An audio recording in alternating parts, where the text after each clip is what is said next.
Shabbat Shalom, everybody. It's Rabbi Stephen here, Rav Shmuel ben Yehoshua. Yes, Rashbi still quarantined in the house, as are we all. Rashbi in the house. It's very interesting, folks, because when you see this, we would have been 2 weeks into the counting of the Omer. And we all know, right, that between Pesach and Shavuot, well, how do we know it's Shavuot? We count down the Omer, 49 days, 7 days times 7 weeks. Okay, so the Omer is a unit of measure.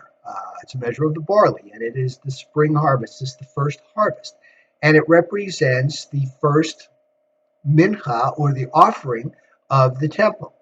And Shavuot really has no particular designated day on the calendar. I mean, it does, it works out that way, but it's a 49, 50-day count. On the 50th day, it's Shavuot, and that's how we know, okay? So, interestingly enough, by the time we get done counting the Omer, which will be the beginning of June, is about the time that they see this coronavirus restriction lifting. So interesting that it gives new meaning to our 7 weeks, the 7 weeks countdown. You know, that in seven, right? Seven is the number of completions. So the 7 weeks will be a completion of this isolation. Otherwise, I want to thank you all for watching our live streams. We've had a 2 week hiatus, but we will have a live stream on Friday, the 24th at 7 o'clock Pacific time.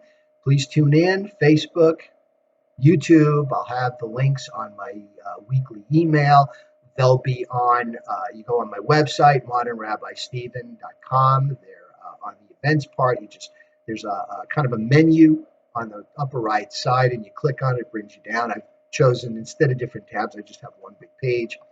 So you can reread it both ways. The following week, we'll have a Saturday. I'd like to put a Saturday in there, Saturday service. And then the week after that, we will do a Friday night service. And I'm thinking that this live streaming may come to an end fairly soon because, they're saying that the social restrictions, and good work, everybody. Pat yourselves on the back. It's because of you maintaining the restrictions, wearing masks, being isolated, staying 6 to 13 feet apart from people, staying in your houses, not going out when it's unnecessary. Yes, I know it's driving a lot of people crazy, but what's the alternative, right? So good work doing that. They're saying that it may happen earlier. The problem is now we don't want to relapse. So please stay with the recommendations and instructions. Okay, with that, let's talk about Torah. Let's talk Torah. This week, we have a double portion. You've all been good, so we're giving you a 2-for-1 this week. Tazria-Metzora.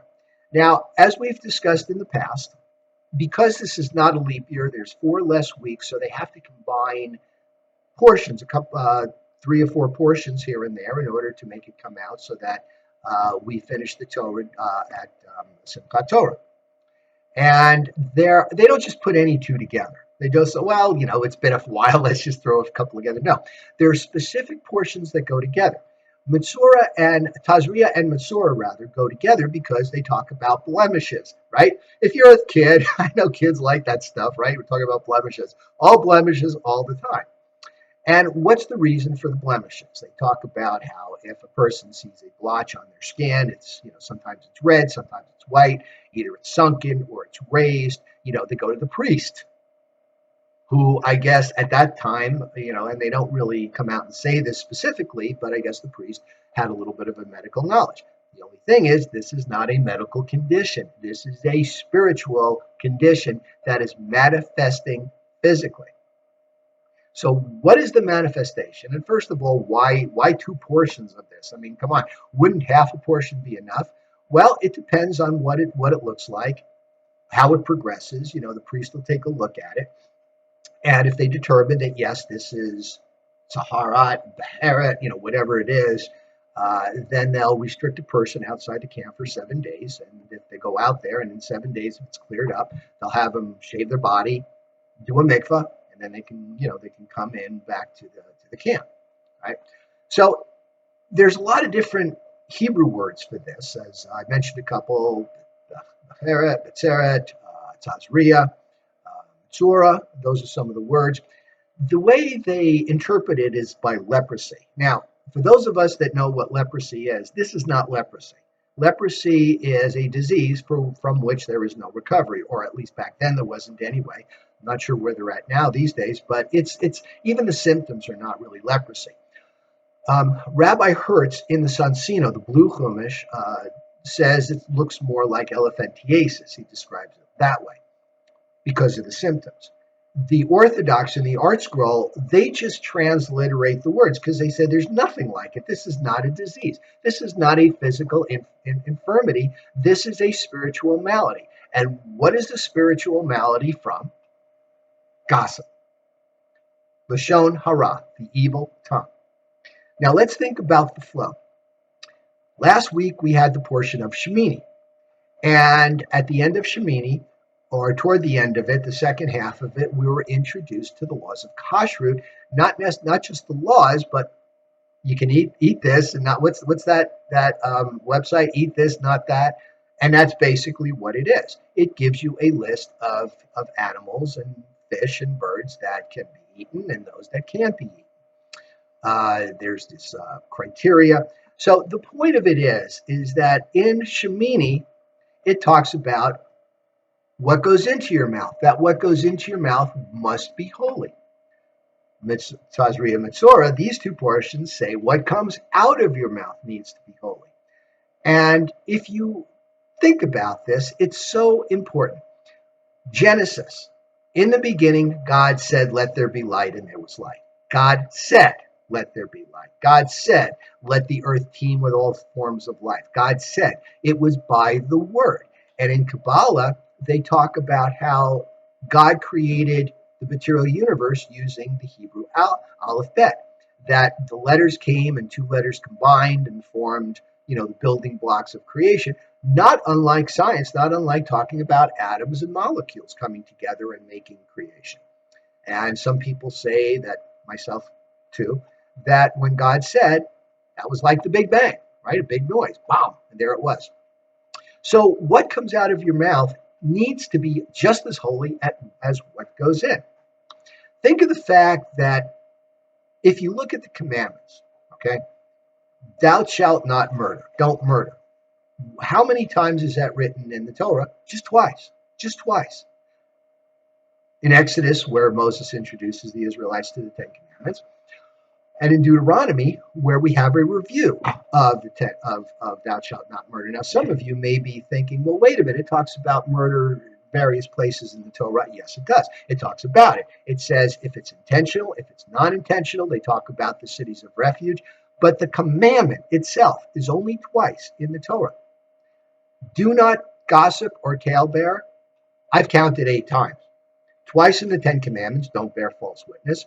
Right after the Ten Commandments, when they start doing a variety of commandments, and this is right there, don't talebear. In Leviticus, we're coming into it, the portion of Kedushim. Do not talebear, right? So the idea of gossiping is very important. Words are very important. Sticks and stones may break my bones, but names will never harm me. Show me somebody that didn't spend 20 years in therapy because somebody hit him with a stick or a stone, right?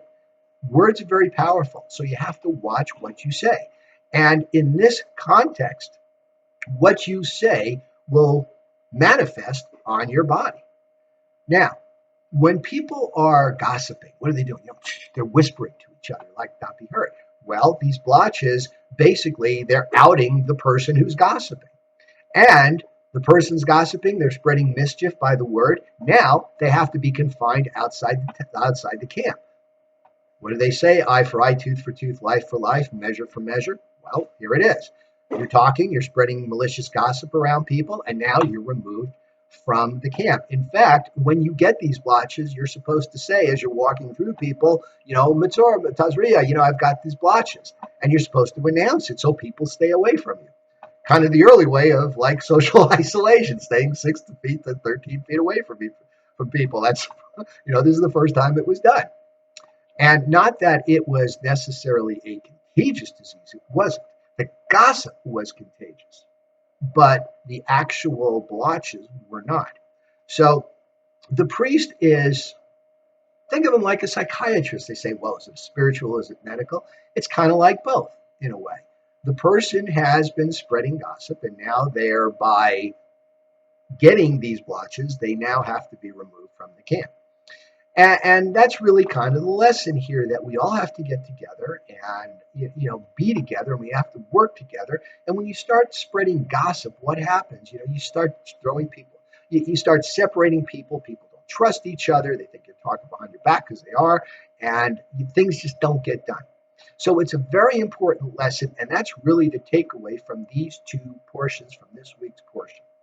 So the other thing I want to leave you with is Happy New Month.